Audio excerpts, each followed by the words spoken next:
One cool mechanic in Absolum is the fact that you can combo enemies even when they are already dead. This is great for two reasons. Firstly, it's fun in abundance some might say. But secondly, combo directly contributes to your XP, which is critical for progression in this roguelike brawler. So this mechanic actually adds an interesting choice and a bit of risk reward. Can you risk continuing to combo enemies whilst others are on your back? Because if you stop, then their body will be gone forever. Risk of Rain 2 is an exceptional action roguelike, but this one cool mechanic has nothing to do with it being a roguelike. Risk of Rain 2 is incredible at keeping the player immersed in the action, keeping them pushing forward and keeping them looking over their shoulder. One way I noticed that it does this is through the way enemies spawn. Now I don't know if you have noticed this, but just from a couple hours of play I realised that I rarely, if ever, see enemies directly spawn in front of me. Sure, sometimes I might see what is clearly a spawning animation play, like an enemy crawling out of the ground, but in terms of enemies popping into existence, or coming out of a monster closet, or even just filing in from around the corner, this never really happens. Instead, it seems to be the case that enemies spawn outside of the FOV of the player. They spawn behind them, or to the side of them, or behind something. This, alongside the incredible audio design of the game, creates a scenario where the player feels like they are constantly in the middle of the fray, even when out in the middle of an open field. They constantly feel like they are surrounded, making them whip their mouse around after every kill to see what enemies are coming next. I can't remember the last time I've seen enemy spawning done so well in the game.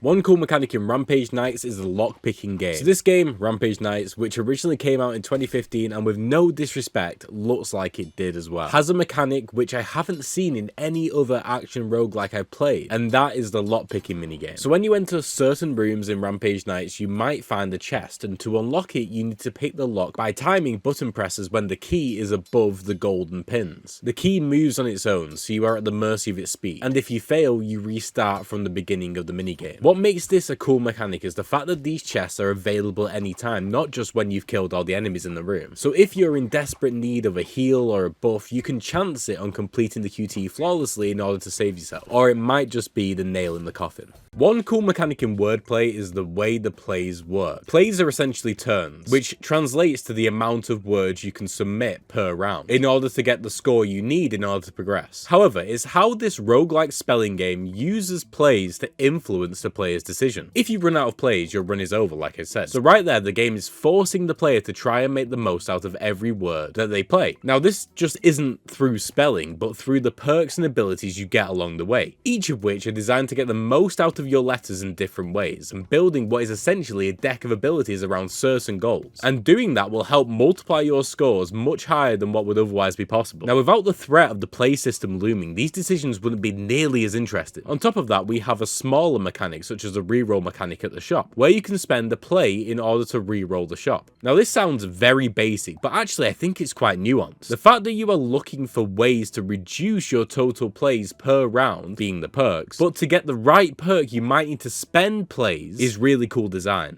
One cool mechanic in Hades 2 is the secret way enemies spawn. Unlike other wave-based dungeon crawlers, Hades 2 spawns waves in a strange way. It isn't just kill all the enemies and wait for the next wave, it's actually pretty dynamic. To trigger the next wave, you could have killed just 50% or 70% or even 90% of the enemies in the room. Now, I've logged a lot of data on this to see if there is a rule around health pools or types of enemies, but it seems to be pretty bespoke for every encounter, meaning that the developers would have tuned each new wave trigger based on playtesting and intuition by hand, which is really cool. This wave spawning mechanic removes downtime and keeps up with the tension, but also it makes those moments where you do get a brief break between waves even more relieving. One cool mechanic in Slots and Daggers is the skill check. On the surface, Slots and Daggers looks like your standard roulette game with not much input outside of the initial setup. However, there is one mechanic which breaks this: the skill check. If you roll an item which has a skill check, when the item is used, you will have to complete a quick time event, which the outcome drastically affects how good the action actually is. For example, with this sword, I need to click when the meter is near the top in order to get a lot of damage. If I click near the bottom, I get almost no damage. similar story with the mace, but instead of a meter, it's a reticle that bounces rapidly around the target. This mechanic really shines when both yourself and the enemy is low HP. This already intense moment is coupled with the fact that the game shows you how much damage the enemy is going to do on their next turn. Therefore, the player feels extra tense around their skill check. If they do it well and get a critical hit, they win, and if they don't, they lose. These are probably the best moments in the minute-to-minute gameplay of Slots and Daggers, and it's all thanks to this one cool mechanic.